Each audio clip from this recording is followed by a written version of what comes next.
Welcome to another episode of Full Retard. I'm your guest host, that crazy butterfly lady. Today we have a story from r/ChoosingBeggars.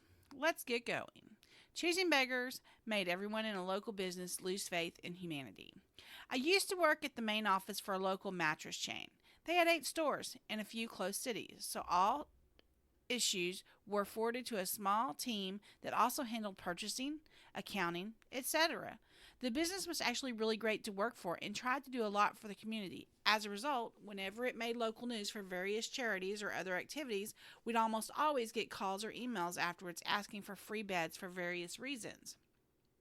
The company actually had a fairly generous budget set aside for donations and often tried to help with these requests if they seemed remotely legitimate.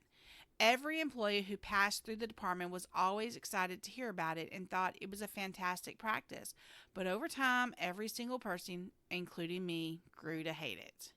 With rare exceptions, as soon as you said yes to a request, the requirements started growing. A cancer patient is looking for a memory foam mattress since they spend so much time in bed. At first, they're incredulous and grateful when we say we'll help, but then get upset when we offered a mid-range option instead of the Tempur-Pedic that they wanted. I remember one family with a sob story about how their kids were growing and desperately needed their own beds, so we decided to give them twins. The father then asked for bunk beds to go with them. And when we only offered a basic model, asked for cash so he could get better ones. When this was refused, he started bashing us on Facebook for using his desperation to squeeze more money out of him, which didn't even make sense since we weren't the ones selling the bunks that he wanted. Other people got upset that we never donated king-size beds. It happened multiple times that a donation bed was returned as uncomfortable and they demanded a better brand.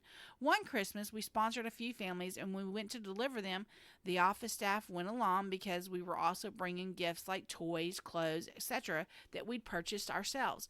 We found multiple supposedly poverty-stricken people living in better houses than any of us could afford with expensive cars in the driveway. It just wore us all down. There's nothing worse than telling someone you want to give them a $500 bed and being screamed at for being so tight-fisted. If I Google my name, I could still find a review where someone personally slammed me for being hateful and racist because I asked for proof that someone's house burned down and they needed beds for 7 people.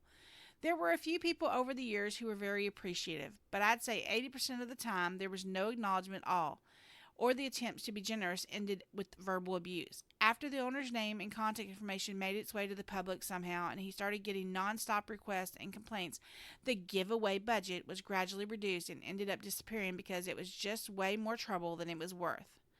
Just one more story about how Choosing Beggars ruined it for everyone. Thanks for listening. Like, subscribe, and follow us.